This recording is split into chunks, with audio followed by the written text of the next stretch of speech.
নমস্কার, welcome to astro console. আজকে বলবো বৃষ রাশি রোহিণী নক্ষত্রের কথা। তবে তার আগে জানাই দর্শক বন্ধুদের শুভ গণেশ চতুর্থী। গণেশ চতুর্থীর শুভকামনা জানাই সবাইকে। সবাই ভালো থেকো আজকের এই পবিত্র দিনে। আর গণেশের উপাসনা করো। গণেশের উপাসনা চলছে আমি যেখান থেকে ভিডিও করছি তার কিছু দূরে উপাসনা চলছে, এবং তার মানে কিছুক্ষণ পরে হয়তো তারা এমন স্পিকার বাজিয়ে দেবে যে হয়তো শুনতেও অসুবিধা হবে। তো এইটুকু অসুবিধা আমি বলবো যে মানিয়ে নিতে। তো গণেশ পুজোর জন্য এখন চলছে চারিদিকে আয়োজন, চারিদিকে পুজো হচ্ছে। একটা উৎসবের একটা মরশুম চলে এসছে এবং উৎসবের আবহ তৈরি হয়ে গেছে চারিদিকে। তো সবার মনে খুশি গণেশ পুজো এবং এর পবিত্র দিন। গণপতি এমনিতেই আমার খুব প্রিয় দেবতা। তো গণপতির জীবনটা বেশ দুঃখের, স্ট্রাগলের, তবু জ্ঞানী গণপতি দারুণ। যাই হোক, গণপতির কথা পরে একদিন বলবো যদি তোমরা শুনতে চাও। তো গণপতি অনেক অনেক রহস্য আছে, যদি আমরা ওইটুকু রহস্য জানতে পারি। তো গণপতি হচ্ছে যে প্রথম, যেটা আমাদের মূলাধার চক্রের দেবতা। তো ওইখান থেকে শুরু হচ্ছে আমাদের সব কিছু। নতুন করে যা কিছু শুরু করতে হয় তাকে স্মরণ করে, তাকেই মনে করে করতে হয়, এবং তারপরে আমাদের যাত্রা এই সহস্রার পর্যন্ত। তো এই যাত্রা আমাদের শুরুই হয় গণেশ থেকে শুরু করে এই পর্যন্ত শিব বা শক্তি এখানে মিলন হয়, এবং আমাদের তখন মোক্ষ লাভ হয়, মুক্তি লাভ হয়। আমি সেই রকমই একটি নক্ষত্রের কথা আজকে বলবো, যে নক্ষত্র মোক্ষের কারক, যার পুরুষার্থ মোক্ষ লাভ করানো বা মোক্ষ লাভ করায়। মোক্ষ লাভ তার এমনি হয় না। আজকে যে নক্ষত্রের কথা বলবো তার নাম হচ্ছে রোহিণী, এবং রোহিণী নক্ষত্রে জন্ম কেন হয়েছে আমাদের, আর এর উদ্দেশ্যটাই বা কি, এর কারণটা কি ছিল এর পিছনে, সমস্ত কিছু বলবো। এই নক্ষত্রের মানুষরা কেমন হয়, তাদের জীবন কেমন হয়, তাদের স্বভাব কেমন, চরিত্র কেমন, কোন পেশায় তারা এলে বা কোন ব্যবসায় গেলে, কোন কাজে তাদের আগ্রহ আছে থাকলে এবং সেই কাজ করলে তারা সফল হয়, অর্থ লাভ করতে পারে, সমস্ত কিছু বলবো। এই নক্ষত্র সম্বন্ধে বলবো, নক্ষত্রের মানুষগুলো সম্বন্ধে বলবো, একটার পর একটা সব কিছু বলবো। তো সময় লাগবে, সময় নিয়ে বলবো। তো এরকমই আমাদের এই নক্ষত্র হলো বৃষ রাশির একটি নক্ষত্র। বৃষ রাশি রোহিণী নক্ষত্র। রোহিণী নক্ষত্রে চাঁদ মানে চন্দ্রদেব থাকেন উচ্চস্থ অবস্থায়, বলবান অবস্থায়, আনন্দময় অবস্থায়। তো রোহিণীতে চন্দ্র থাকেন উচ্চস্থ অবস্থায়, একবার উচ্চস্থ মানে এবারে বলবান। তো চন্দ্রদেবের সব থেকে 27 জন স্ত্রী ছিলেন।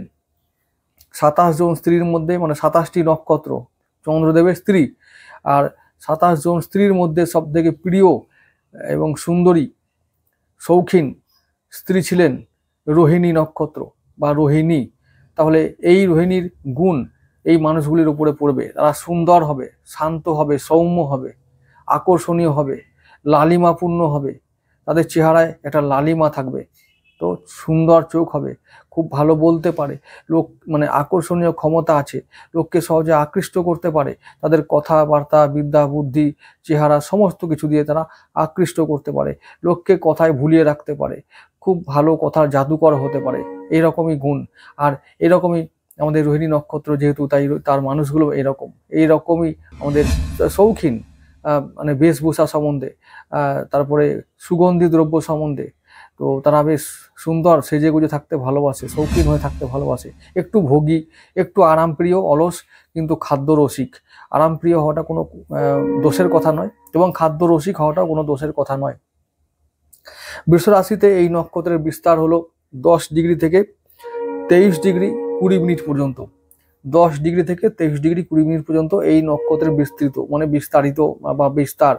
তো বৃষ রাশির অধিপতি আমাদের শুক্রদেব আমরা জানি, এবং এই নক্ষত্রের অধিপতি আবার চন্দ্রদেব। তো তাই এই নক্ষত্রের উপরে চন্দ্রের যেমন প্রভাব থাকবে তেমন শুক্রেরও প্রভাব থাকবে। তো চন্দ্র শুক্র দুজনেরই মানে বৈশিষ্ট্য মিলবে। তো বৈশিষ্ট্য থাকবে এই সমস্ত জাতক জাতিকাদের মধ্যে। আর আমি বলবো এই রোহিণী নক্ষত্রে জন্ম নেওয়া প্রতিটা মানুষ এই পৃথিবীতে, যারা রোহিণী নক্ষত্রে জন্ম নিয়েছো তারা ভাগ্যবান এবং ভাগ্যবতী বলে জানবে। কারণ এই নক্ষত্রে জন্ম নেওয়ার জন্য স্বয়ং দেবতারাও প্রার্থনা করেন। এই নক্ষত্র ভগবান শ্রীকৃষ্ণের জন্ম নক্ষত্র, তারও নক্ষত্র এটা। এই নক্ষত্রের মধ্যে এত গুণ আছে, 64 কলা বিদ্যমান, সর্বগুণ সম্পন্ন একটা নক্ষত্র, সর্বগুণ সম্পন্ন করে তোলে মানুষকে। তো তো এই নক্ষত্রের মধ্যে জাদু কলা আছে, মায়া আছে, মোহ আছে, ভোগ আছে, ত্যাগ আছে ও সর্বশেষে মোক্ষ আছে। এই নক্ষত্রে জন্ম নেবার উদ্দেশ্যটা আমি শেষকালে বলবো, যখন বলবো তখন তোমরা বুঝতে পারবে যে আমাদের জন্ম কেন এই নক্ষত্রে হয়েছে আর কি কাজ করতে হয়েছে। তো সেই কাজ করলে অবশ্যই তোমরা জীবনে এই পৃথিবীতে শান্তি ও উন্নতি করতে পারবে, তার সঙ্গে মোক্ষ লাভও করবে পরকালে গিয়ে, এটা বলে রাখলাম। আর যেহেতু বললাম ভগবান শ্রীকৃষ্ণের নক্ষত্র, তাই শ্রীকৃষ্ণকে কেমন করেছিল এই নক্ষত্র? সর্বগুণ সম্পন্ন, 64 কলায় পারদর্শী। তো এইরকম এই নক্ষত্রে মানুষরাও হয় সর্বগুণ সম্পন্ন এবং 64 কলায় পারদর্শী, কিন্তু হতে পারে যে পরিবেশের চাপে, পারিপার্শ্বিক চাপে তার 64 কলা না হয়ে হয়তো তার 4টি কলা বা 3টি কলা হয়েছে। কিন্তু সে যদি চাইতো বা সে যদি পারতো, যদি চেষ্টা করতো, সে চাইলেই অতি সহজেই 64 কলায় অতি সহজে পারদর্শী হতে পারে। এই নক্ষত্রের মধ্যে সেই গুণ আছে।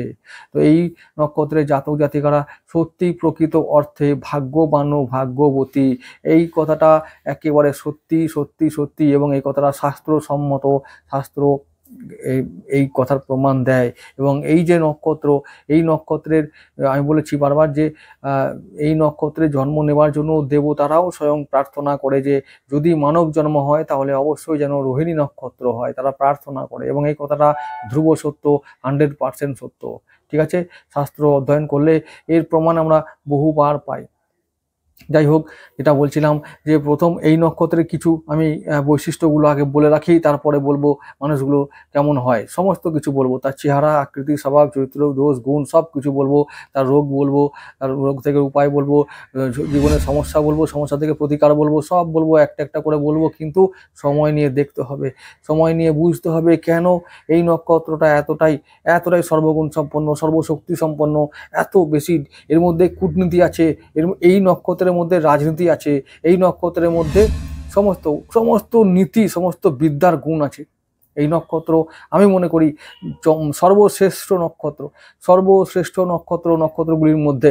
আরেকটি কথা বলে রাখি, চন্দ্রের যেহেতু প্রিয় নক্ষত্র, চন্দ্রের যেহেতু স্ত্রী এবং চন্দ্রের যেহেতু সর্বাধিক প্রিয় ছিলেন রোহিণী, তাই এমনি এমনি নয়, তাহলে রোহিণীর মধ্যে নিশ্চয়ই কোনো গুণ ছিল, তাই জন্য তিনি চন্দ্রদেব, স্বয়ং চন্দ্রদেব তাকে বেস্ট বলতেন, বেস্ট স্ত্রী বলতেন। তো সেই রকম গুণ। আর এই নক্ষত্রের প্রতীক হলো গরুর গাড়ি। গরুর গাড়ি কেন? গরুর গাড়ি হলো মানে মাল বোঝাই গরুর গাড়ি। তো গরুর গাড়ি হলো যে মানে এই নক্ষত্রের প্রতীক গরুর গাড়ি, এই জন্যই যে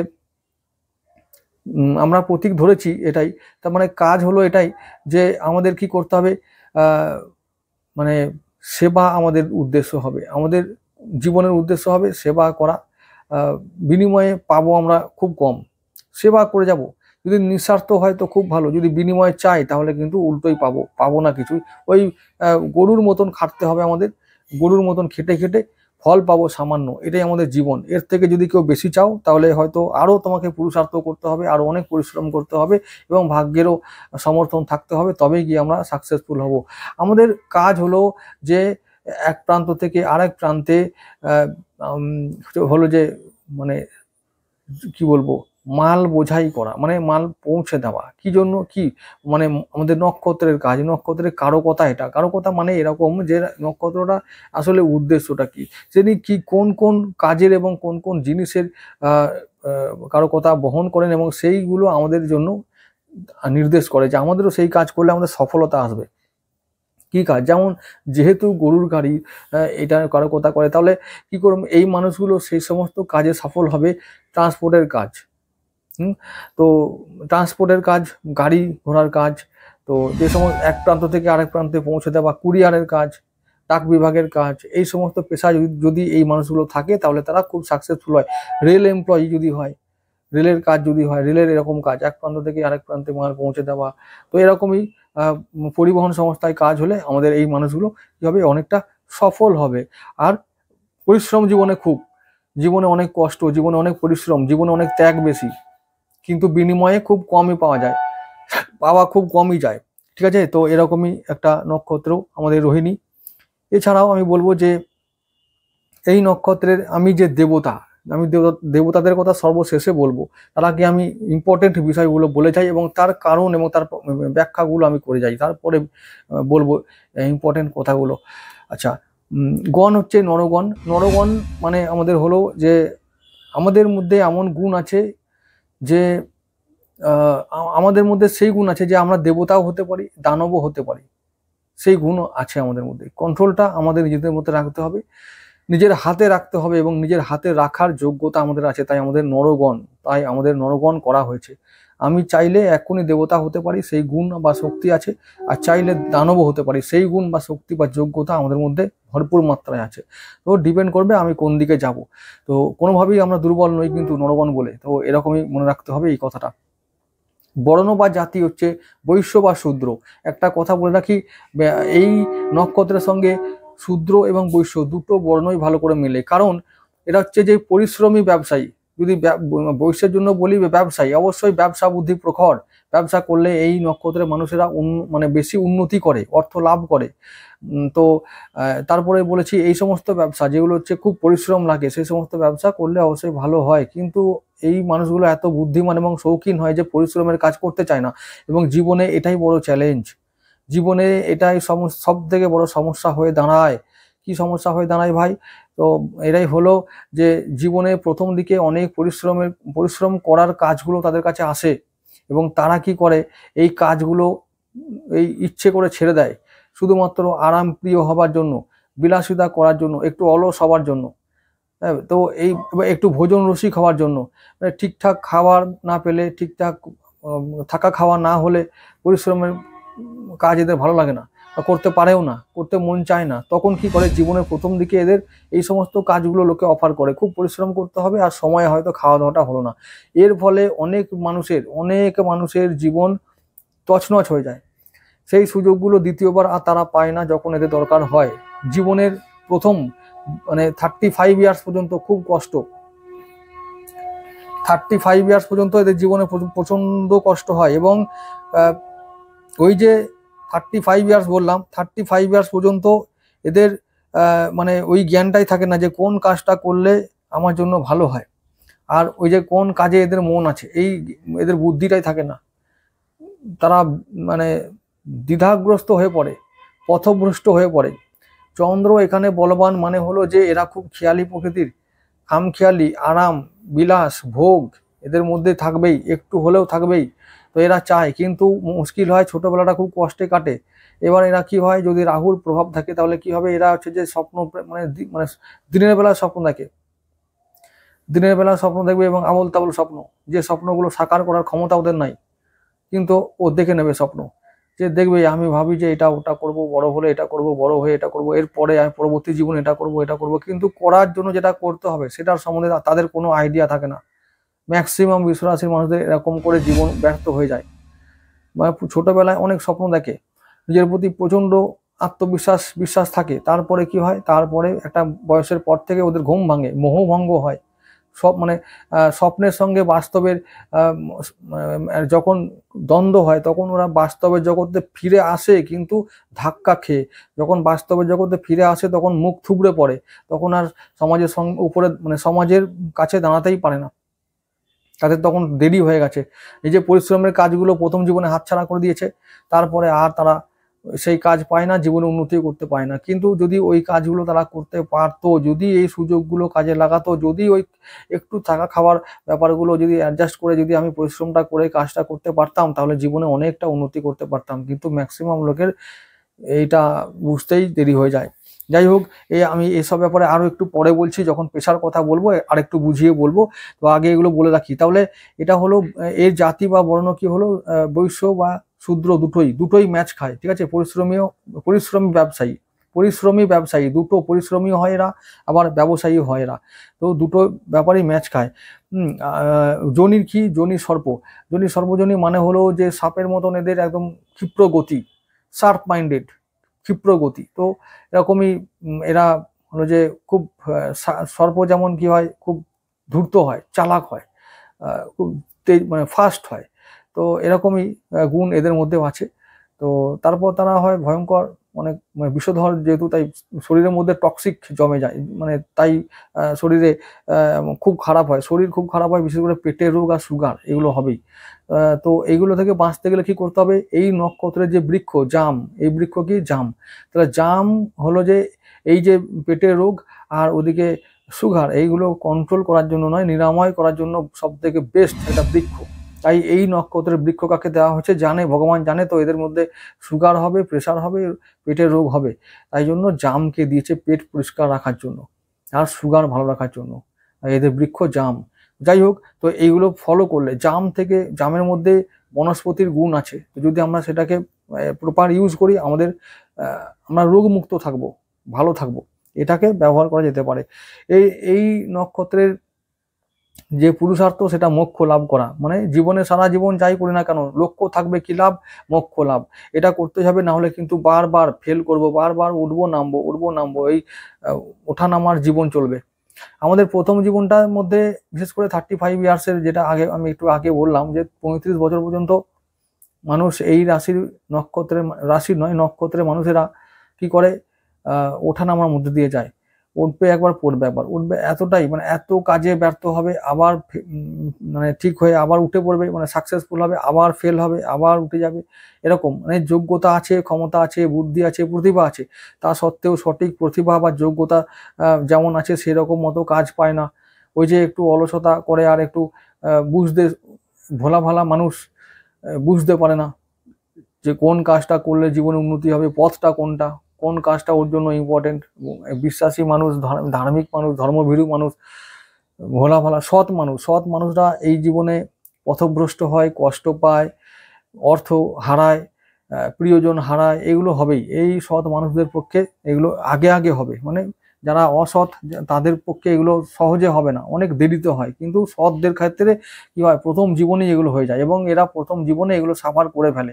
তার ফলে নানা রকম কাজে, যে কাজে এরা চায় যে লক্ষ্য এবার পাবো, পৌঁছাতে হবে লক্ষ্যে, আমরা সেই কাজ করব, জীবনে উন্নতি করব, সেটা করতে যখন স্থির করে তখনই আবার লক্ষ্যভ্রষ্ট হয় বিভিন্ন কারণে, পারিপার্শ্বিক চাপে, সাংসারিক চাপে, সমস্ত। অনেকের আবার শারীরিক কারণেও বাধা পায়।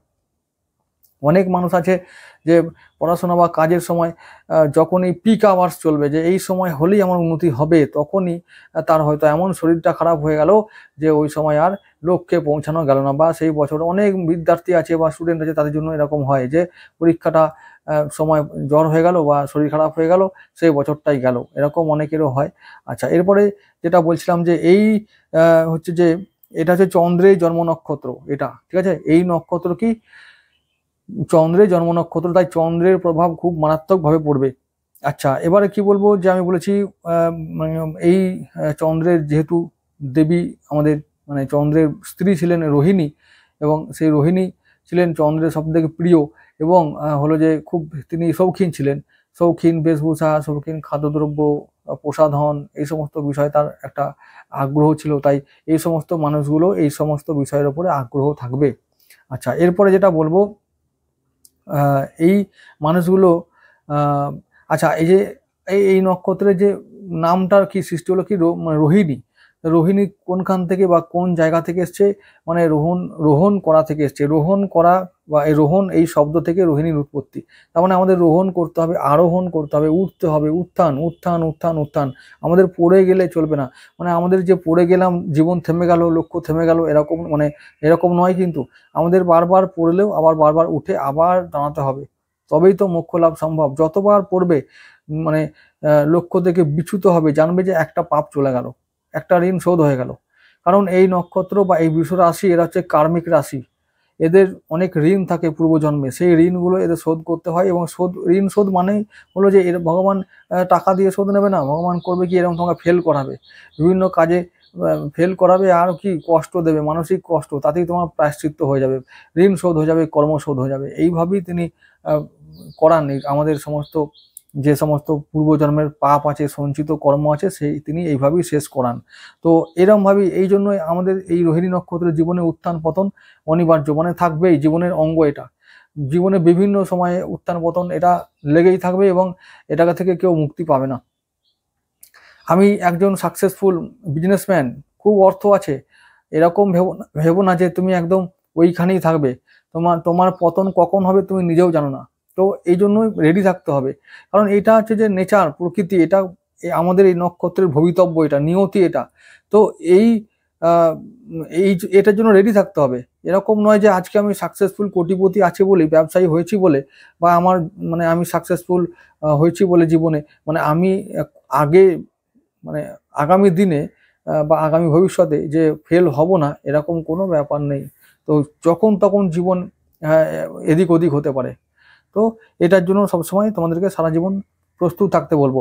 বৃষ রাশির এবং এই নক্ষত্র, এই যে রোহিণী নক্ষত্র, এই নক্ষত্রের মানুষেরা হবে কিরকম, বললাম চেহারা একদম গোলগাল স্থূল চেহারা, খেতে ভালোবাসে, তো ভালো, মানে রোমান্টিক, খুব রোমান্টিক হবে, রোম্যান্স স্বপ্ন এদের অঙ্গ। রোম্যান্স এবং স্বপ্ন ছাড়া, দিবা স্বপ্ন, স্বপ্ন মানে দিবা স্বপ্ন, এই ছাড়া এই নক্ষত্রের কোনো অস্তিত্ব নাই। তো এইটা থাকবেই। গালে হাত দিয়ে ভাবা, এটা যেন খুব একটা মানে আবল তাবল ভাবা, মানে গালে হাত দিয়ে আমি যদি খুব প্র্যাকটিক্যাল চিন্তা করি সেটা অন্য কথা, সেটা ভালো জিনিস, কিন্তু এরা প্র্যাকটিক্যালের সঙ্গে কোনো সম্পর্ক নাই এদের। ইমোশনাল, ইমপ্র্যাকটিক্যাল, ওই যে খামখেয়ালি চিন্তা ভাবনা, যার কোনো বাস্তবের সঙ্গে মিলই নেই। ওই জন্যই বললাম কি প্রথমে যে স্বপ্ন দুনিয়া আর বাস্তবের দুনিয়া, এই দুটো দুনিয়া যখন দ্বন্দ্ব করে, তখন এদের জীবনে উথাল পাতাল করে, জীবন উথাল পাতাল করে, এবং জীবনে নানা রকমের ঘাত প্রতিঘাত শুরু হয়, এবং সেই ঘাত প্রতিঘাত সহ্য না করতে পেরে তখন তারা মন থেকে একদম ভেঙে পড়ে। তখন আবার যেহেতু চন্দ্র উচ্চস্থ আছে ভালো, কিন্তু যদি চন্দ্রর সঙ্গে যদি শনি থাকে, রাহু থাকে, বা চন্দ্র কোনোভাবে শনি রাহু দ্বারা পীড়িত থাকে, তাহলে কিন্তু এরা ডিপ্রেশনে ভোগে। হতাশা, টেনশন, ডিপ্রেশন, এগুলো অ্যাংজাইটি বা দুশ্চিন্তা, এই মানসিক অবসাদ, এগুলো এদের অঙ্গ, এগুলো এদের সঙ্গী। তাই এগুলো থেকেও সাবধান থাকতে হবে। তাই বলবো যে আমাদের ধ্যান প্রাণায়াম এগুলো খুব দরকার, মানে জীবনের অঙ্গ করে নেওয়া উচিত। তারপরে বলবো এই নক্ষত্রের কারক হলো অন্ন, মানে ভাত, অন্ন। তো অন্ন যেহেতু এই নক্ষত্রের কারক, এই নক্ষত্রের কাজ হলো পালন করা, লালন পালন করা, তারপরে মানে হলো যে পোষণ করা, পুষ্টি দান করা। তো এই এই নক্ষত্রের কারক হলো অন্ন, তাই তাই অন্ন হলো এই নক্ষত্রের কারক। তাই এই মানুষদের, মানে এই নক্ষত্রে জন্ম নেওয়া সমস্ত মানুষের কোনোদিন অন্নের অভাব হবে না। এটা বলে রাখলাম, এটা লিখে নাও তোমরা, যে তোমরা জীবনে যত ক্রাইসিসে পড়ো না কেন, তোমাদের অন্ন আজ কি খাবো এই চিন্তা তোমাদের কোনোদিনই থাকবে না, এটা বলে রাখলাম, কোনোদিন থাকবে না, এটা আমি বলে রাখছি। আচ্ছা, তারপরে কি বলবো, এরপরে যেটা বলবো, এরপরে লাস্ট যেটা করা দরকার, যেটা আমি সমস্ত কিছু বলেছি, কিন্তু প্রতীক বলেছি গরুর গাড়ি, গণ বলেছি নরগণ, বর্ণ বা জাতি বৈশ্য বা শূদ্র, আর যোনি সর্প, দেবতা ব্রহ্মা, বৃক্ষ জাম, পুরুষার্থ মোক্ষ। এদের কারো কথা কি না, ওঠা ওঠা ওঠা, রোহণ করা, মানে নিচু থেকে উঁচু জায়গায় উঠতে হবে, লক্ষ্য সবসময় উচ্চ জায়গায় থাকতে হবে, রাখতেই হবে, এবং সে জায়গায় যাওয়ার জন্য চেষ্টা করতে হবে, এবং সারা জীবন চেষ্টা থাকবে। একটা কথা বলে রাখি, যে তোমাদের পক্ষে আবার বলছি, যে এইরকম নিশ্চিন্ত জীবন কখনো পাবে না, যে আজকে আমি ক্লাস 10-এ উঠে গেছি বলে ক্লাস 10 থেকে আবার 2-এ আবার নামিয়ে দেবে না, এরকম কোনো ব্যাপার নয়। অন্যদের ক্ষেত্রে ভালো, যে সবার জন্য এই নিয়ম, যে তুমি 10-এ উঠে গেছো মানে আগামী দিনে তুমি 11-এ উঠে পড়বে, কি মজা, হাততালি দাও। কিন্তু তোমাদের জন্য এরকম হবে না, তোমাদের জন্য আবার হয়তো হেডমাস্টার এসে বলবে তুমি 10-এ পড়ছো, কি হয়েছে, তোমার দুষ্টুমি করছো, তোমার জন্য শাস্তি, তুমি ক্লাস 10-এ থেকে 5-এ চলে এসো, ব্যাস তোমাকে 5 থেকে আবার শুরু করতে হবে। এই রকম জীবন, কঠিন জীবন, কঠিন জীবন কারণ আছে। কঠিন জীবনের এই যে বললাম, তার প্রতীক গরুর গাড়ি, বললাম না তোমরা সেবা করতে এসছো, মাল বোঝাই করতে এসছো, মাল বোঝাই করে মাল বোয়াবে, আর জীবনে করে কিছু পাওয়া যাবে না, ওই আবার তোমাকে ওই সারাদিন ওই করতে হবে, মানে বলদের মতো। এমনিতেই বৃষ রাশি হচ্ছে যে বলদ, তারপরে আমাদের রোহিণী নক্ষত্র, তারও চিহ্ন গরুর গাড়ি, মাল বোঝাই গরুর গাড়ি। মাল বোঝাই করো, আর লোকের জন্য খাটো, খেটে মরো, বিনিময়ে কিছুই পাবে না, লোকের তোমার সামান্য নামটুকু পর্যন্ত করবে না, কৃতজ্ঞতা জানাবে না, তোমাকে বিনিময়ে একটু নাম করা, সেটাও এই দুনিয়া বা সংসার তোমাকে দেবে না। বিশ্বাসী মানুষ বিশ্বাসের প্রতিদান দেবে না, বিশ্বাসের প্রতিদানে কি দেবে, ঠকাবে, লোক তোমাকে ঠকাবে, আঘাত দেবে, মানসিক দিক থেকে বিপর্যস্ত করবে, এই তোমার ভবিতব্য।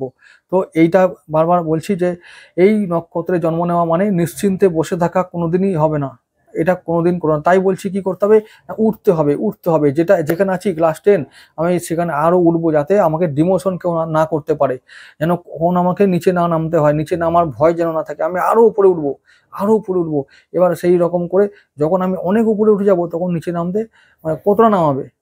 আমি যদি এখন হয়তো ওকে আমি 10 কিলোমিটার চলে গেছি, 10 কিলোমিটার বাইক নিয়ে চলে গেছি, তো আমাকে যদি আবার পিছিয়ে আসতে হয়, হয়তো পিছিয়ে গেলে বলবে 5 কিলোমিটার যাও, কিন্তু আমি যদি 100 কিলোমিটার চলে যাই তাহলে আমাকে আর হয়তো বলবে তুমি আবার পিছিয়ে গিয়ে 80 কিলোমিটার চলে যাও, কিন্তু আমাকে 80 থেকে 10-এ নামাতে কেউ বলবে না। এরকমই একটা ব্যাপার, লাইফটা সেরকম সিকিউর করে নেবো না আমরা, এরকম করতে হবে, না হলে কিন্তু জীবনে ওঠানামা থাকবে এবং অনিশ্চয়তা থাকবে। এই অনিশ্চয়তা, এই ওঠানামা এবং এই যে টেনশন, এই ধরনের হতাশা, অ্যাংজাইটি থেকে আমাদের মুক্ত থাকতে গেলে কি করতে হবে? আমাদের জীবনকে মানে পরিশ্রম, ব্যবসায়ী বুদ্ধি, সংগ্রাম, আমাদের আমাদের বিশ্বাস, আমাদের ধার্মিক প্রবৃত্তি, আমাদের সততা, এই সমস্ত কিছুকে, আমাদের প্রতিভা, যোগ্যতা, ক্ষমতা, সমস্ত কিছুকে কাজে লাগিয়ে আমাদের একটা সিকিউরড লাইফের দিকে আমাদের এগোতে হবে, এবং সেটা আর্লি লাইফে হলে ভালো হয়। কিন্তু দুঃখের বিষয়, আর্লি লাইফে এই নক্ষত্রের মানুষেরা কিচ্ছু করতে পারে না, ওই প্রথম জীবনটা অমনি করে হেলায় হারিয়ে দেয়, মানে স্বপ্ন দেখে কাটিয়ে দেয়। এর ফলে বাকি জীবনটা খুব কষ্টে কাটে। কেন এটা বললাম? প্রেমিক, রোম্যান্টিক, এইটা হচ্ছে ওদের সব থেকে মনের রোগ। রোম্যান্টিক, রোম্যান্স বা প্রেম, এটা হচ্ছে রোগ, এটা কোনো রকম ভালো কিছু নয়। প্রেম মানে যে প্রেম, কামনাযুক্ত প্রেমের কথা বলছি, কামনাযুক্ত প্রেম হলো রোগ। আর যদি নিঃস্বার্থ প্রেম হয়, একমাত্র ভগবত প্রেম হলো, ঈশ্বর প্রেমই হলো সঠিক প্রেম। বাকি সমস্ত কিছু কামনাযুক্ত প্রেম, মানে কিছু পাবো এই ভেবে প্রেম, তাহলে গেল, আর ওইটাই হয়। এরা হচ্ছে ভোগী টাইপের অনেকটা। তো এগুলো মনে রাখতে হবে, এগুলোকে দূরে থাকতে হবে, এগুলো দূরে থাকা। এই যে যেটা হয় কি, আমার মধ্যে কামনা আছে মানেই আমি গেলাম, মোক্ষ লাভ তো দূরের কথা, কোনো কিছুই করা যাবে না, জীবনে উন্নতিই করতে পারবো না, তো মোক্ষ লাভ করবো কিভাবে? এটা মনে রাখতে হবে এগুলো, যে তোমাদের জন্ম হচ্ছে মোক্ষ লাভের উদ্দেশ্যে। আরো আমি বলবো জন্ম নক্ষত্রের যে আরো অনেক কারকতা আছে, এবং কি উদ্দেশ্যে আমরা জন্ম নিয়েছি সবকিছু বলবো। তবে তার আগে এবার শুরু করি দেবতাদের কথা। এই নক্ষত্রের দেবতাকে ব্রহ্মা, চন্দ্রদেব, শ্রীকৃষ্ণ, ভগবান ভোলেনাথ, এতগুলো দেবতার প্রভাব আছে এই নক্ষত্রের মধ্যে, এবং তারপরে শুক্রের প্রভাবটাও থাকবে। তার মানে কি, এই সমস্ত দেবতাদের যেমন জীবন এবং যা নেচার, যা প্রকৃতি, যা স্বভাব, সব কিছু গুণ এই নক্ষত্রের মধ্যে থাকবে। তাই জন্য তো বলেছি যে এই নক্ষত্র হচ্ছে সর্বগুণ সম্পন্ন, দৈবগুণ সম্পন্ন, অলৌকিক ক্ষমতা সম্পন্ন, অলৌকিক ক্ষমতা সম্পন্ন, এবং বহু কিছু পূর্বজন্ম থেকে অনেক জ্ঞান, অনেক সংস্কার, শিক্ষা দীক্ষা নিয়ে আসে এরা। ওগো সত্যি কথা গো, তুমি একবার ধ্যান করে বসে দেখো, তোমার দেহটা কাঁপতে শুরু করবে। অন্ধকার ঘরে ঈশ্বরের কাছে সমর্পণ করে একবার ধ্যান করতে বসো, দেখবে তোমার দেহে কাঁপুনি শুরু হয়ে যাবে। বন্ধুরা, একবারে হবেই হবে। তো এগুলো এমনি হয় না গো, এগুলো হয় তখনই যারা আগে থেকে সব নিয়ে আসে মাল মেটেরিয়াল, না হলে হবে না। শুধু খালি হলে খঞ্জনি বাজবে না, কিছু আনতে হবে, তবেই খঞ্জনি বাজবে। তো সেই তোমরা এনেছো এগুলো আগে থেকে, এই কারণটা আগে থেকে, এরপরে বলবো, লাস্টে বলবো। আচ্ছা, আরেকটা কথা বলি, প্রথমে শুক্রের কথা বলে রাখি। শুক্রদেব হচ্ছে আমাদের এই রাশির অধিপতি। তো শুক্র হচ্ছে যে, হতে পারে তিনি দৈত্য গুরু, কিন্তু তিনি গুরু। গুরু পদ এমনি পাওয়া যায় না ভাই, কেউ দেবে না। গুরু মানে পরম গুরু, সেই ঈশ্বরকে দেখাতে পারে, তার মধ্যে সঞ্জীবনী বিদ্যা আছে, বিদ্যা আয়ত্ত তিনি করেছে নিজের যোগ্যতায়, ভগবান শিব তাকে দিয়েছিলেন, এমনি নয় বাবু। দৈত্য গুরু বলে তাকে আমি হেলা ফেলা করবো, অসম্ভব। দৈত্য আবার কে? দৈত্য তো আমরাও দৈত্য, সবাই দৈত্য। হ্যাঁ, সেই অর্থে ভগবানই দৈত্য, কারণ শাস্ত্রই তো বলছে মাই বিদ্যা মাই অবিদ্যা, মাই ভগবান মাই শয়তান। তাহলে বিদ্যারূপিণী মহামায়া আছে, আবার অবিদ্যারূপিণী মহামায়া আছে। তাই ওই রকম ভ্রমে যেও না যে ওই দৈত্য বলে খারাপ, ও এইসব তাহলে গেল। ওই তারই সৃষ্টি, সব তারই লীলা। কংসকে তিনি মারতে এসেছিলেন এমনি নয়, তিনি কংস, রাবণ, এই হিরণ্যকাশ্যপ বা হিরণ্যকশিপু, এরা সবাই ছিলেন যে প্রভুর ওই দ্বারপাল, জয় বিজয়, এই তার লীলা করার জন্য এসব অসুর হয়ে এসেছিলেন। সবাই তোমরা জানো সেই কথা, আর না জানলে আবার জেনে নাও, তাহলে এই লীলা বুঝতে পারবে। তাই তোমরা এসব ফাঁদে পড়ো না যে ওই দৈত্য, ও ভগবানের শত্রু, আমার শত্রু। খবরদার নয়, চাটি আগে খাবে। হ্যাঁ, তিনি বুঝবেন তিনি কার শত্রু। তোমার কাজ হলো কর্ম করে যাওয়া, কে শত্রু কে মিত্র, কে পাপী কে পুণ্যবান, ওসব দায়ী করো না, তাহলে ফাঁদে এমন পড়বে না, একদম শেষ হয়ে যাবে। এই যে যোনি সর্প, সাপের ফাঁদে পড়ে যাবে, স্যাট স্যাট স্যাট করে গড়ে নিচে একবারে মুখে পড়বে, লেজের দোকান নিয়ে চলে যাবে, এমন পতন হবে। এইসব খবরদার নয়। তাহলে কি বলছি? হ্যাঁ, শুক্র যা যা কথা, দৈত্য গুরু, প্রণম্য তিনি। কি বললাম? প্রণম্য, আমাদের কাছে প্রণম্য, কারণ শুক্র নীতি জানা, যদি আমরা জানতে পারি, জানা চারটিখানি কথা নয়, তবু যদি জানতে পারি না, তাহলে বুঝতে পারবো যে অ্যাকচুয়ালি শুক্রাচার্য কি ছিলেন, শুক্রদেব কি ছিলেন। এমনি তাকে গ্রহের মধ্যে সম্মান দেওয়া হয়নি বা স্থান দেওয়া হয়নি। শুক্র সৃষ্টিকারক, শুক্র ছাড়া কোনো সৃষ্টি হবে না বন্ধু, মনে রেখো। শুক্র সৃষ্টির কারক, শুক্র রস যা বীর্য বলে হয়, তিনি স্বয়ং মদন। শুক্র বীর্য, ভগবান গীতায় তিনি বলেছেন তিনি মদন, তিনি স্বয়ং সেই মদন, তিনি সব। ওই সৃষ্টি গুণায় যে কয়েক কোটি যে শুক্রাণু আছে, আর সেগুলো তাঁরই প্রাণ, তাঁরই সব কিছু, তিনি নিজেই স্বয়ং। তা কাকে বাদ দেবে? দৈত্য বলে, দৈত্য গুরু, ওসব করো না, খেপে যাবে সব, মেলাতে পারবে না, হিসাব মেলাতে পারবে না। খেপামি না করে যেটা হবে সেটা করো। কি? শুক্র প্রণম্য সবার, তিনি দৈত্যদের, তিনি তার কর্তব্য করেন। তিনি তো বলতেন, কংসকেও বলতেন, রাবণকেও বলতেন, ভাই তুই সৎ পথে আয়। তারা আসতো না তো কি কবে? আরে আসবে কি করে? প্রভুর লীলা হবে না যে? প্রভু লীলা করছেন আর আমরা বলছি হা হা হা রাবণ গো, রাবণ খুব খারাপ লোক ছিল গো। আরে না গো না, খেলা অন্য জায়গায় হয়ে গেছে, আমরা খালি খেলা দেখছি। আরে ওইসব বুঝতে হবে, ওই জন্য আমাদের দায়িত্ব নয়। ওই মহাভারতে সব কিছু হলো, দেখা গেলো যে সব মরে গিয়ে সব স্বর্গে চলে গেল। আরে আমরা আমরা খালি এখান থেকে নিচে থেকে বললাম ওই খুব বাজে লোক, ও দুষ্টু লোক, ও দৈত্য, ও অসুর, ও খারাপ লোক। আরে এসব ফালতু একদম, এইখান থেকে সরিয়ে দাও এইসব। এখানে দৈত্য বলে কিছু হয় না, অসুর বলে কিছু হয় না, দানব বলে কিছু, মানে দেবতা বলেও কিছু নেই। পৃথিবীতে সবাই সমান। আবার এরকম ভেবো না যে একবারে শয়তান নাই, শয়তানি প্রবৃত্তি আছে, শয়তান আছে, কুকুর শিয়াল আছে, সেটা অন্য কথা, কিন্তু আমরা সেটার বিচার করতে যাব না, আমাদের কর্মটা আগে করব, আমি এইটা বলতে চাইছি। ঠিক আছে? আচ্ছা যাই হোক, তো শুক্র নীতিকে আমরা ফলো করব আমাদের জীবনে উন্নতির জন্য। সে যাই হোক, নো প্রবলেম, তার নীতিগুলো আমরা ফলো করব, এটাই বলতে চাইছি। হলো? আচ্ছা, এবার যেটা বলছি, শুক্র নীতি, মানে শুক্র নীতি এমনই, তিনি সৃষ্টি, মানে যা কিছু ক্রিয়েটিভ কিছু আছে না এই সৃষ্টিতে, তিনি সৃষ্টি সব কিছুই, সব কিছু তার সৃষ্টি। মানে সৃষ্টি যা যা কিছু সৌন্দর্য, যা কিছু স্থাপত্য ভাস্কর্য, এই শুক্র দ্বারাই তৈরি। নির্মাণ কার্য, তার প্রভাব না থাকলে ভালো কিছু তৈরি করা যাবে না। এই নক্ষত্রে মানুষরা ক্রিয়েটিভ হয় শুধুমাত্র শুক্রের গুণটা পায় বলেই, না হলে তাদের মধ্যে, এই নক্ষত্রের মানুষেরা ভালো আর্টিস্ট হয়, ভালো গায়ক হয়, শিল্পী হয়, ভালো ছবি আঁকতে পারে, গান গাইতে পারে, ভালো অভিনয় করতে পারে। এই ক্ষমতাগুলো এদের মধ্যে সহজাতভাবে থাকে, বৃষ রাশির মধ্যে থাকে এগুলো সহজাতভাবে, শুধুমাত্র শুক্রের প্রভাবের জন্য। তাই এই প্রভাবটাকে যদি আমরা ইগনোর করি তা কিন্তু হবে না, এবং তা করলে একদমই চলবে না। এমনি এমনি কেউ পোস্ট দেয় না ভাই। হ্যাঁ, এই গ্রহদের মধ্যে 9টা গ্রহের মধ্যে একজন হয়েছে শুক্রদেব, এমনি হয় না, এমনি কেউ পারে নাকি? আবার ভগবান শিব স্বয়ং তাকে সঞ্জীবনী বিদ্যা দিয়েছে, শুক্রের এমনই প্রভাব দেয়, এমনই গুণ ছিল তাই। যাই হোক, এবারে চলে আসছি চন্দ্রদেবের কথায়। চন্দ্রদেব হচ্ছে আমাদের নক্ষত্রের অধিপতি। চন্দ্রদেবকে আমরা জানি, চন্দ্রদেব তিনি, মানে ওই যে আমাদের ভেতরে আছে চন্দ্র নারী, আমাদের শরীরকে ব্যালেন্স করেন, ব্রহ্মাণ্ডকে ব্যালেন্স করেন। যখন সূর্যদেব তাপ দিয়ে চলে যান, তারপরে তিনি তার কোমলতা, তার স্নেহ, তার শীতলতা আমাদের সামনে আনেন, তবে আমরা বাঁচতে পারি। রাতের স্নিগ্ধতা আনেন, রাতের একটা মাধুর্যতা তিনি আনেন আমাদের সামনে, তবে আমরা রাতকে আরো সুন্দর করে দেখতে পারি। এই হচ্ছে চন্দ্রের কাজ, মানে ব্রহ্মাণ্ডের মধ্যে ভারসাম্য আনা, এইটা তিনি করেন। চন্দ্র ও সূর্য নারী, দুটো নারী আমাদের দেহে সক্রিয় থাকতে হয় সমানভাবে, না হলে কিন্তু দেহ রোগে পড়ে যাবে, দেহ ধ্বংস হয়ে যাবে। তো এই হলো চন্দ্রদেবের কাজ, এটা তার প্রাথমিক কাজ। আরো অনেক কাজ আছে, সেগুলো আমি আর কত বলবো, এখানে একটা ছোট্ট ভিডিওতে এত কিছু বলা সম্ভব নয়, মানুষ দেখবে না, জ্ঞান দেবে উল্টোপাল্টা বলে চলে যাবে। কারণ আমার থেকে অনেক জ্ঞানী আছে, আর আমার জ্ঞান দেওয়াটা উদ্দেশ্যেও নয়, আমার কিছু কথা বলা উদ্দেশ্য, যেটা হলো যেগুলো বললে মানুষ, মানে জানলে, বুঝলে, শুনলে, একটুখানি নিজেদের সম্বন্ধে জানতে পারলে, সঠিক পথে গেলে, একটু কর্ম বা এই যে কাজকর্মগুলো ঠিকঠাক করলে, দুটো টাকা পেলে, ব্যাস ভালো লাগবে যে হ্যাঁ আমার জীবনটা একটু ভালো হয়েছে, ব্যাস এইটুকু। এটাই আমাদের উদ্দেশ্য, এটাই আমার কাজ। আমি কোনো জ্ঞান দিতে আসিনি, আর কোনো লেকচার দিতেও আসিনি। তো একটু এই যা কিছু আছে, এই যে আমি এই যে চন্দ্রদেবের কথা বলছি, এটা এক কথায় শেষ হবার নয়, এক কথায় শেষ হবার নয়। চন্দ্রদেবের কথা বলতে গেলে আমার অনেক কথা বলতে হবে।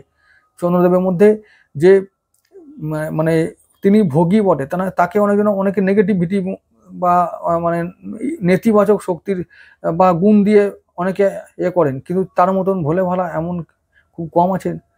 কেন?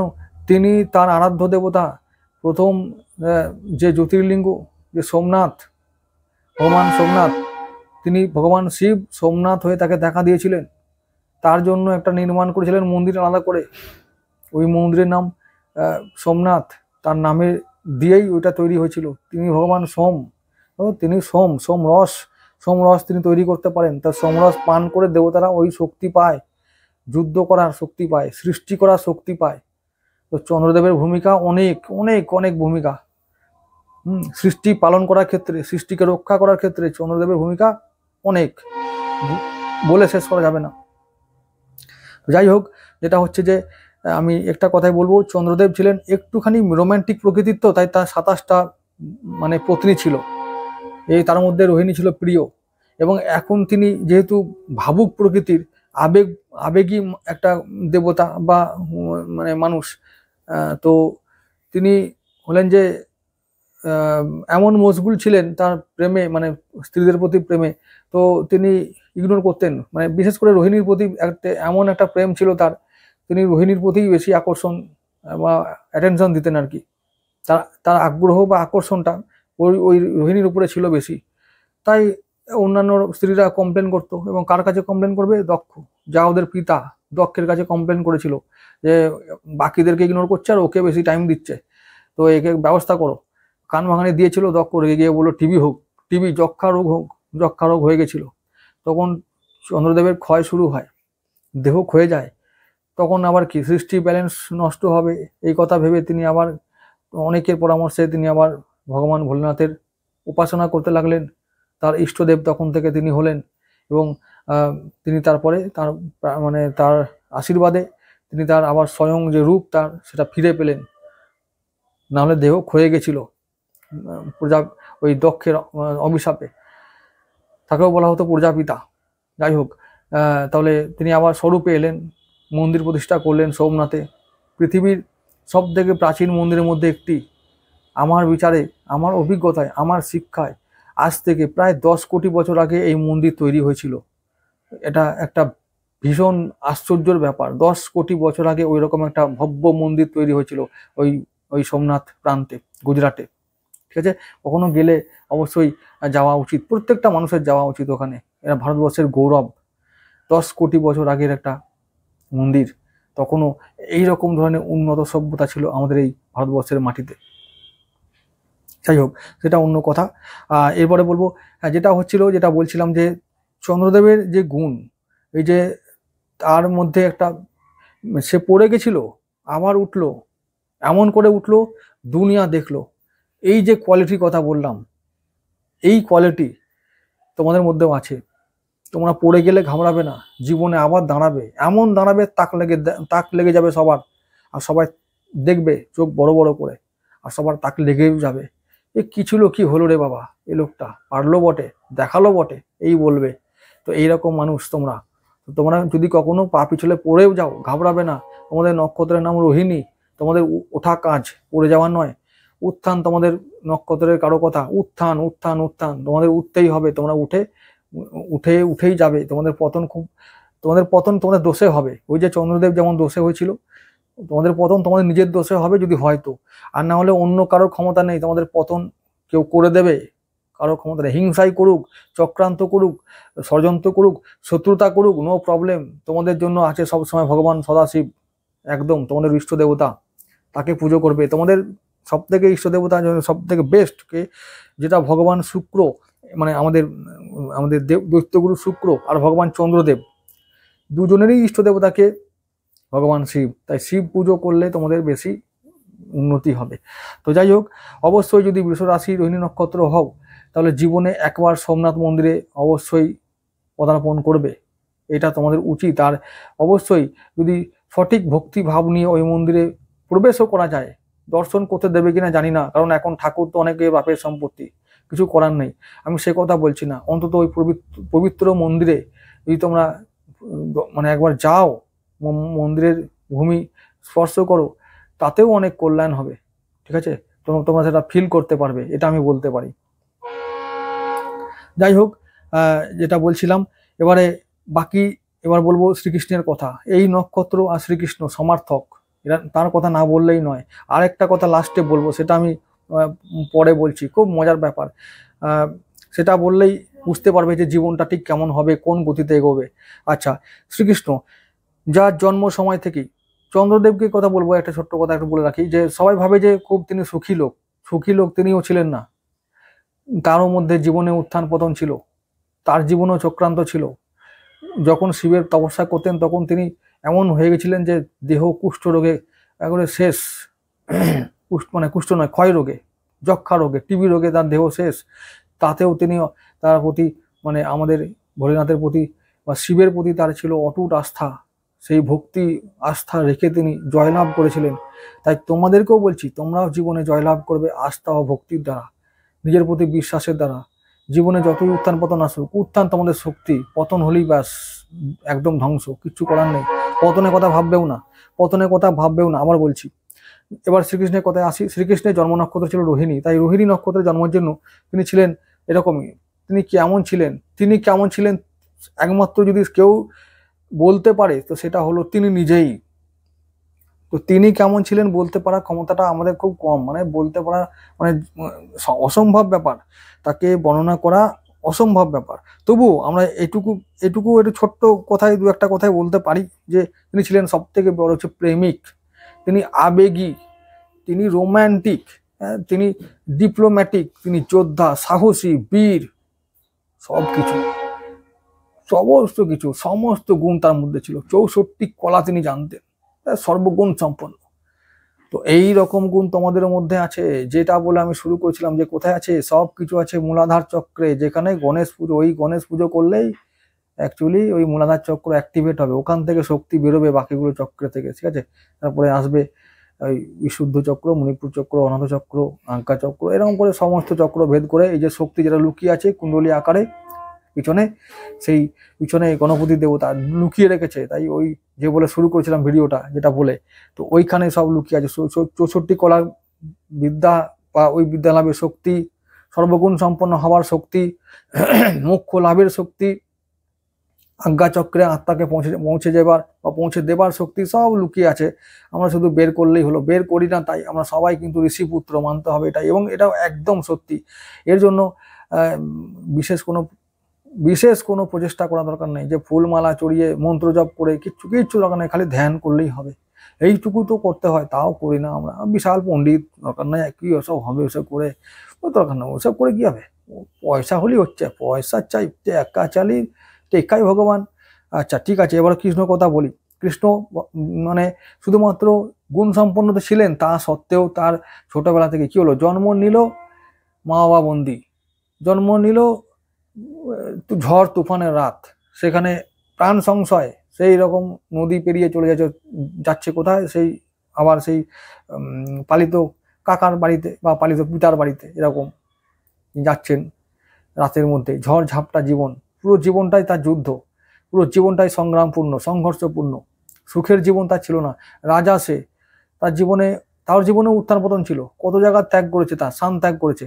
প্রথমে গোকুল, মথুরা থেকে আবার বৃন্দাবন থেকে আবার কোথায় দ্বারকা, এরকম করে করে তাকে করতে হয়েছে, স্থান ত্যাগ করতে হয়েছে। এই রাশির মানুষদেরও স্থান ত্যাগ করতে হয়, এবং বারবার স্থান ত্যাগ করতে হয়, এবং কর্মস্থান ত্যাগ করতে হয়, বারবার কর্ম চেঞ্জ করতে হয়, পেশা চেঞ্জ করতে হয়, এরকম কিন্তু বেশিরভাগ মানুষেরই হয়। হ্যাঁ, এটা মাথায় রাখতে হবে। এগুলো ওদের সমস্ত জীবন, যেমন তোমরা এই সমস্ত মানুষের জীবন জানতে পারবে, মানুষ নয় ভগবান, ভগবান শ্রীকৃষ্ণ, ভগবান ভোলেনাথ, ভগবান চন্দ্রদেব, আমার কাছে সবাই সমান এরা। কিন্তু অনেকে ভগবান শুক্রদেবকে শুক্রবানের মতো, আমার কাছে ভগবান তিনি না, দৈত্য গুরু, কিন্তু দৈত্যদেব গুরু, ভগবান নয়। তো এটা হলো, বাকি তিনজন কিন্তু ভগবান, চন্দ্রদেব, ভগবান শ্রীকৃষ্ণ, আর ভগবান ভোলেনাথ ভগবান। আচ্ছা, আর শুক্রদেবকে কি বলবো, গ্রহ এবং দৈত্য গুরু, ব্যাস, ওনার স্ট্যাটাস ওইটুকুই। আচ্ছা, এবার কি বললাম, তো এই আমরা নিজেদেরকে ততটাই ভালো করে জানবো যতটা ওনাদের জীবন আমরা ভালো করে জানবো। তো এত উত্থান পতন, এত সংঘর্ষ, এত মানে সবসময় বুদ্ধি প্রয়োগ করে বাঁচতে হবে, তো পলিসি চালু করো। শত্রু পীড়া সারা জীবন, ভগবান ছিলেন, আমরা একটা শত্রু দুজন নিয়েই মরছি, নাজেহাল অবস্থা, কিন্তু তার ছিল সারা জীবনে কয়েক লক্ষ শত্রু, মানে তাও দারুণ দারুণ, কোথায় কংস, জরাসন্ধ, হ্যাঁ, এইসব সমস্ত শিশুপাল, তারপর তো এরা তো ছিলই, এই দুর্যোধন এরা তো ছিলই, কৌরবরা তো ছিলই। তো এরা অন্য এইরকম সব ছিল, বড় বড় সব জীবন, মানে ত্রিভুবন কম্পনকারী, স্বয়ং ভগবানকে নেমে আসতে হচ্ছে এমনি নাকি? ওই এত মানে ত্রাহি ত্রাহি মাম করতো, মানে মানুষেরা অত্যাচারে ওদের। এই হলো, এইরকমই একটা শত্রু ছিল এইসব মানুষগুলো, এই দৈত্যগুলো। তো তাদের জীবনটা এরকম ছিল, সেই রকমই তোমাদের জীবন। তো কৃষ্ণ ছিল সব থেকে বড় কথা, যেটা কি প্রেমিক। সময়ে তিনি প্রেম করবেন, সময়ে তিনি চক্র ধরবেন। এই গুণ তোমাদের মধ্যে থাকা দরকার, এবং তোমাদের মধ্যে আছে, এটা আছে, এটা তোমাদের মধ্যে। এবার কখন সেটা প্রয়োগ করতে হবে সেই সম্বন্ধে সঠিক জ্ঞান থাকা অবশ্যই দরকার, না হলে কিন্তু মুশকিল। তো তোমাদের মধ্যে এই গুণ আছেই, এই বাঁশিও বাজাবে তোমরা, আবার চক্র ধরবে। বৃষ রাশির মানুষদের একটা কথা বলি, একটা কথা বলে রাখি, বৃষ রাশির মানুষরা না, এই নন্দী মহারাজের গুণ আছে ওদের মধ্যে, আর শিবের গুণ আছে। তো শিবের গুণটা পরে বলছি, আগে এই গুণটা বলে রাখি। কেন বললাম এই কথা? বাঁশি বাজাবে, চক্র ধরবে, এই গুণটা আছে, এই তারা বুঝতে পারবে। প্রথমত ঠান্ডা মাঝের মানুষ, ঠান্ডা মনের মানুষ, শান্ত স্বভাবের মানুষ, ঠান্ডা মেজাজ, ঠান্ডা স্বভাব, হাসি খুশি স্বভাব, রোমান্টিক প্রকৃতি, নরম স্বভাবের মানুষ, কথাবার্তা খুব আস্তে বলে, ভালো, একদম ভালো স্বভাবে, নরম স্বভাবের মানুষ, মানে সব স্নিগ্ধ, শান্ত, সৌম্য চেহারা বা ব্যক্তিত্ব। তো এরকম মানুষরা সবার সামনে যখন আসবে, প্রেজেন্টেড হবে, তখন কি হবে? সবাই বলবে বাহ কি সুন্দর।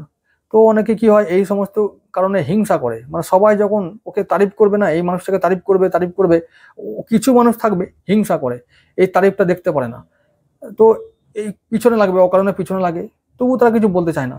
ভালো মানুষ কিছু বলতে চায় না সহজে, কিন্তু যখন বলবে, যখন রেগে যাবে, যখন সহ্যের সীমা ছাড়িয়ে যাবে, তখন এই মানুষটা এতটাই হিংস্র হয়ে উঠবে না, ওর থেকে রেহাই পাওয়া খুব মুশকিল, দারুণ মুশকিল। আর বৃষরাশি মানুষরা বলে দিচ্ছি, রেগে গেলে এদের মতন খতরনাক আর কেউ হয় না, এই রোহিণী নক্ষত্রের মানুষদের বেশি করে, রোহিণী মানুষদের। আর এই মানুষরা রেগে গেলে যে কথা বলবে সে কথা ফলে যায়, অভিশাপ যদি দিয়ে দেয় না, অভিশাপ ফলবেই, এটা মনে রাখবে। তাই রেগে গিয়ে কোনো কিছু বলবে না, হলো, এটা মনে রাখবে সারা জীবন।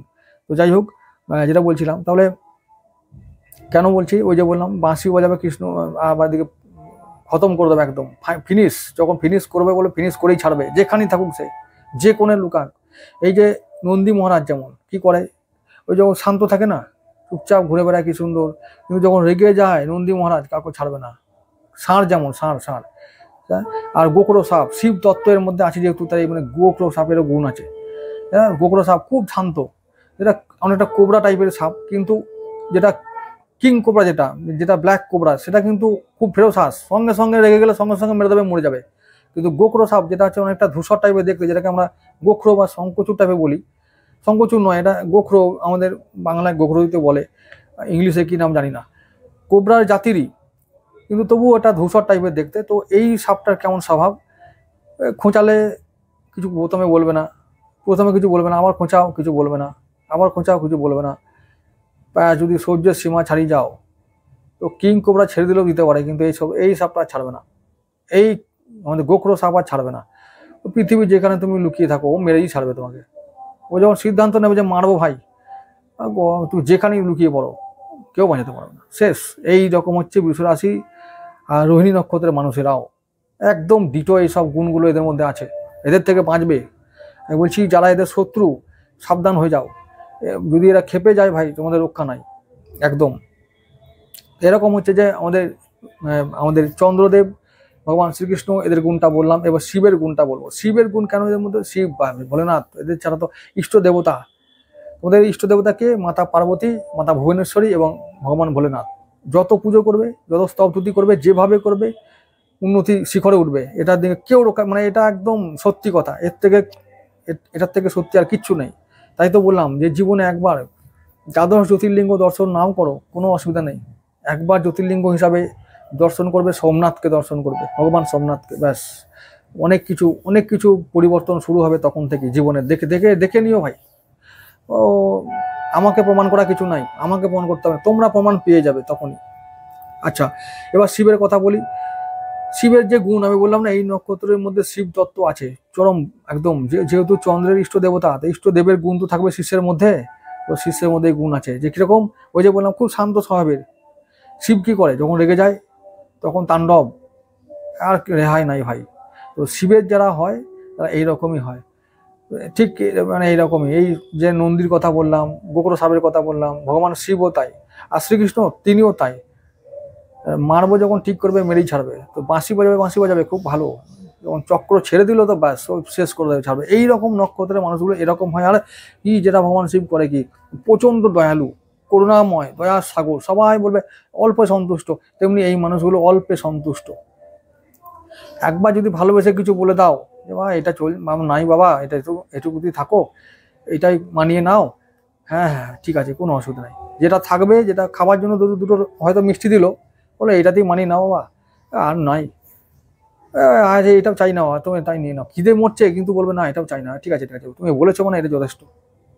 দারুণ লোক, দারুণ লোক এই বিশ্বরাশি আর এই রোহিণী নক্ষত্র, দারুণ ব্যক্তিত্ব এরা।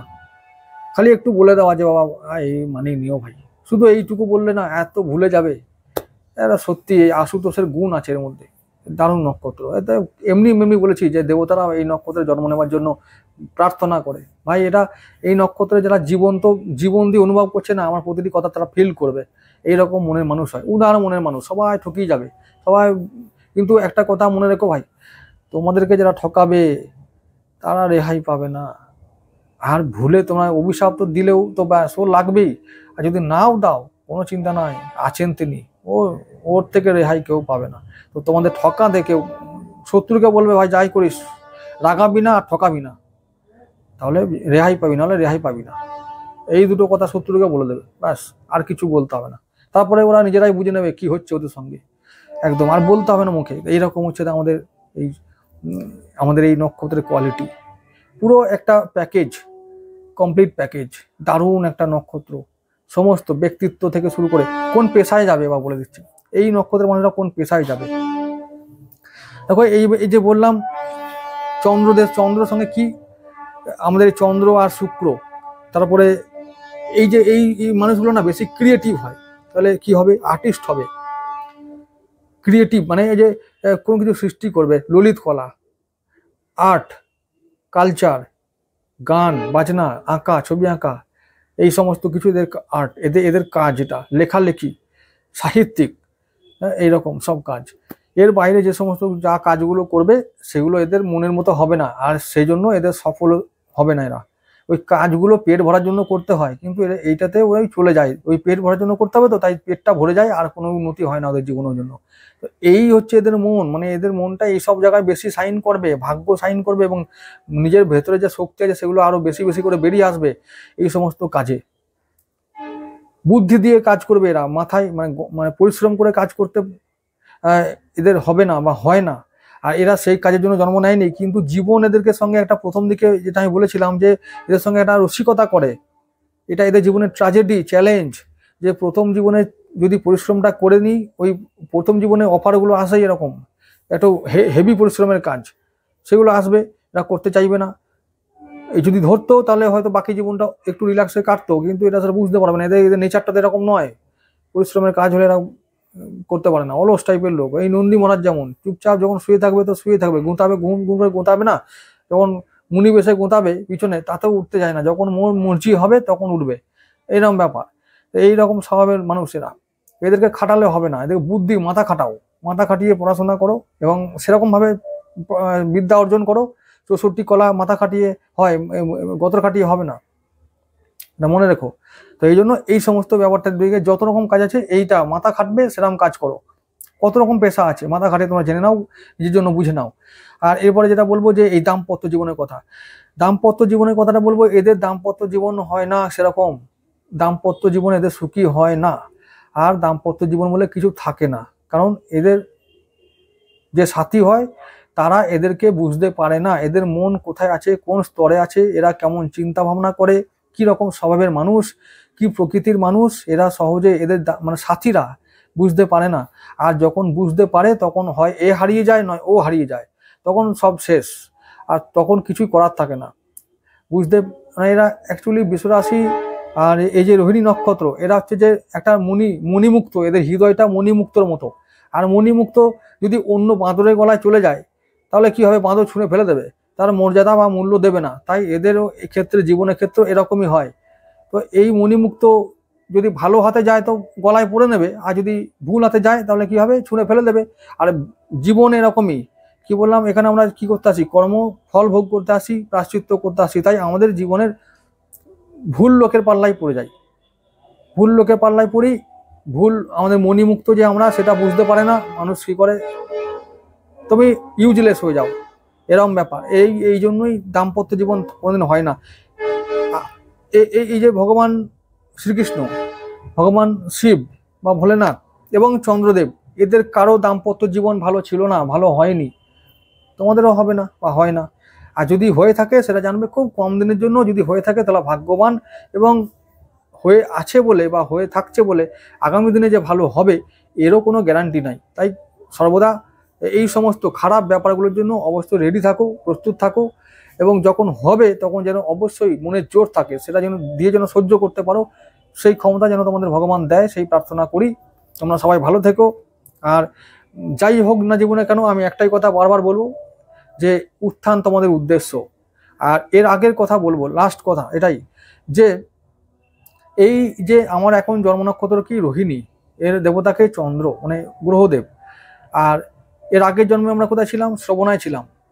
শ্রবণা কোথায়, মকর রাশিতে। শ্রবণা মানে হলো শোনা, শুনে শুনে জ্ঞান অর্জন করা। আমরা কি করেছিলাম, জ্ঞান অর্জন করে ভেতরে ঢুকিয়ে রেখেছিলাম আগের জন্মে। এবারে কি করতে হবে, ওই জ্ঞানকে কাজে লাগিয়ে এবার সৃষ্টি করতে হবে, জ্ঞানটা বাইরে আনতে হবে জ্ঞানটাকে। তাই আমি কি করবো, আমি অনেক জ্ঞান, কবিতা, মানে কবি ছন্দ টন্দ শিখে ফেলেছি। এবারে সব কবিতা আছে আমার মধ্যে, এবার কবিতা লিখে ফেলতে হবে, ভেতরে রাখলে হবে না, বের করো আর লেখো, বের করো আর লেখো, এবং জীবনে উন্নতি করো। এই জন্য তোমাকে শিল্পী করা হয়েছে। আগে অনেক শুনে নিয়েছো, স্টোর করা আছে সব নাভিতে। কোথায় আছে, নাভিতে, ওখানে সব কেতু স্টোর করে রেখে দিয়েছে। ওই স্টোর করা থেকে, ওই যে বললাম মূলাধার চক্র থেকে বের করতে হবে না শক্তিটা, তবেই তো উন্নতি করতে পারবে। তো এই চক্র থেকে বের করো, যে এগুলো সব যা স্টোর করা আছে, নিজের শক্তিটাকে জানো, চেনো। এবং সেইটা করতে গেলে কি করতে হবে, ওই যে চন্দ্র নারীকে ব্যবহার করতে হবে। চন্দ্র নারী, চন্দ্র তোমার শক্তি। তো যত তোমরা চন্দ্র নারীকে ব্যবহার করবে, জীবনে কুল থাকবে, মাথাটা কুল থাকবে, এবং মাথা শার্প হবে। কি বললাম, সাপের মতন ক্ষিপ্র গতি আছে, ক্ষিপ্রতা আছে, তো সেরকম বুদ্ধি আছে। তো সেই বুদ্ধি ক্ষিপ্রতাকে কাজে লাগিয়ে, সেই জ্ঞানগুলোকে কাজে লাগিয়ে এই জন্মে তোমাদের কি করতে হবে, এটাই যে এবার সৃষ্টি করো, আর্টিস্ট, এবার শিল্পী, জেগে ওঠো, নিজের শিল্প সত্তাকে জাগিয়ে তোলো, জাগিয়ে তুলে জীবনে বড় হও, আর জগতের কল্যাণ করো, আর মোক্ষ লাভের দিকে এগিয়ে যাও, ঈশ্বর লাভ করো। এই তোমাদের জীবনের উদ্দেশ্য। এই হলো এই নক্ষত্রের কারো কথা। যা বললাম জানি না কতটা ভালো লাগবে বা কতটা তোমরা শিখতে পারলে বা বুঝতে পারবে, তবে আমি আমার আন্তরিক ভাবে চেষ্টা করলাম এবং 100% দেওয়ার চেষ্টা করলাম। বাকিটা সবটাই ভোলেনাথের ইচ্ছা আর তোমাদের ইচ্ছা। যাই হোক, সবাই ভালো থেকো, এটুকু বলবো। পরবর্তী ভিডিওতে আবার দেখা হবে।